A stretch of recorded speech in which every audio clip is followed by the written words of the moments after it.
ये मोदी जी पैनिक में आ गए कि बात निकल जाएगी, ये 20,000 करोड़ रुपए किसके हैं, डर गए, घबरा गए, इन्होंने पूरा सीक्वेंस शुरू कर दिया। ये विपक्ष को सबसे बड़ा इन्होंने हथियार दिया है। जब ये लोग कहते हैं राहुल गांधी माफी मांग लेते हैं, तो राहुल गांधी क्या सोचते हैं? राहुल गांधी सोचता है मेरा नाम सावरकर नहीं है, मेरा नाम गांधी है। गांधी किसी से माफी नहीं मांगता। हवा निकल गई।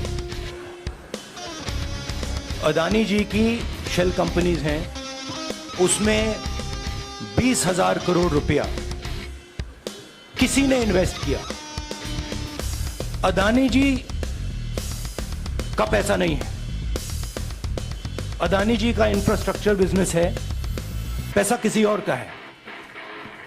सवाल यह है, ये जो 20,000 करोड़ रुपए हैं, ये किसके हैं? ये सवाल मैंने पूछा।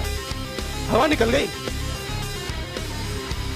फिर मेरी स्पीच को एक्सपांड किया गया।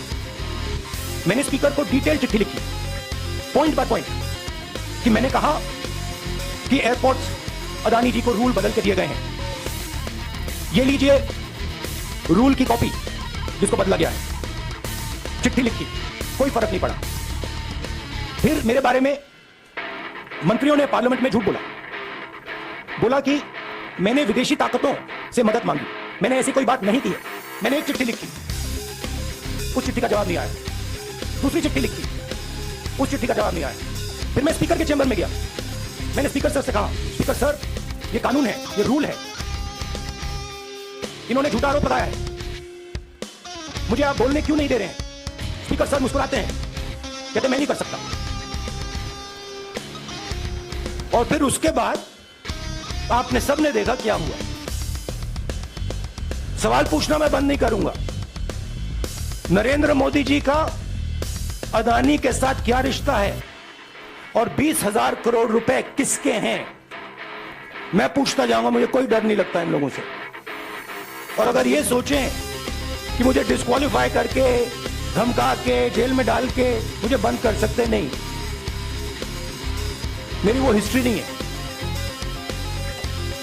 मैं हिंदुस्तान के लोकतंत्र के लिए लड़ रहा हूं और मैं हिंदुस्तान के लोकतंत्र के लिए लड़ता रहूंगा। किसी चीज से नहीं डरता हूं, यह सच्चाई है। हवा निकल गई। मुझे उम्मीद में कोई इंटरेस्ट ही नहीं है, चाहे मुझे सदस्यता मिले ना मिले, मैं अपना काम करूंगा। अगर ये मुझे परमानेंटली डिस्क्वालीफाई कर दें तो भी मैं अपना काम करूंगा। अगर मुझे रीइंस्टेट कर दें तो भी मैं अपना काम करूंगा। मुझे कोई फर्क नहीं पड़ता मैं पार्लियामेंट के अंदर हूं या बाहर हूं, कहां हूं। मैंने आपसे कहा मुझे अपनी तपस्या करनी है, मैं उसको करके दिखाऊंगा। हवा निकल गई। ये मोदी जी पैनिक में आ गए कि बात निकल जाएगी, ये 20,000 करोड़ रुपए किसके हैं, डर गए, घबरा गए, इन्होंने पूरा सीक्वेंस शुरू कर दिया। ये विपक्ष को सबसे बड़ा इन्होंने हथियार दिया है। राहुल जी, क्योंकि जनता के माइंड में अब एक सवाल आ गया है कि जनता जानती है कि अदानी जी भ्रष्ट व्यक्ति है। बीजेपी के लोगों ने कहा कि अदानी पर आक्रमण देश पर आक्रमण है। मतलब इनके माइंड में देश अदानी है और अदानी देश है। हवा निकल गई। राहुल गांधी सोचता है मेरा नाम सावरकर नहीं है, मेरा नाम गांधी है। गांधी किसी से माफी नहीं मांगता।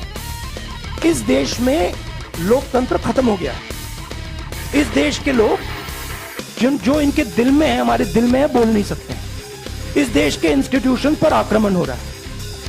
और उस आक्रमण का मैकेनिज्म क्या है?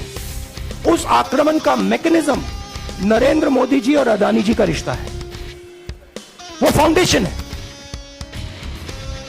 मैं नरेंद्र मोदी जी पर सवाल नहीं पूछ रहा हूं, मैं अदानी जी पर सवाल पूछ रहा हूं। बीजेपी अदानी जी को क्यों प्रोटेक्ट कर रही है? आप नरेंद्र मोदी जी को प्रोटेक्ट कीजिए। मैं अदानी जी पे पूछ रहा हूं, आप अदानी जी को क्यों प्रोटेक्ट कर रहे हो? आप इसलिए अदानी जी को प्रोटेक्ट कर रहे हो क्योंकि आप ही अदानी हो। Thank you.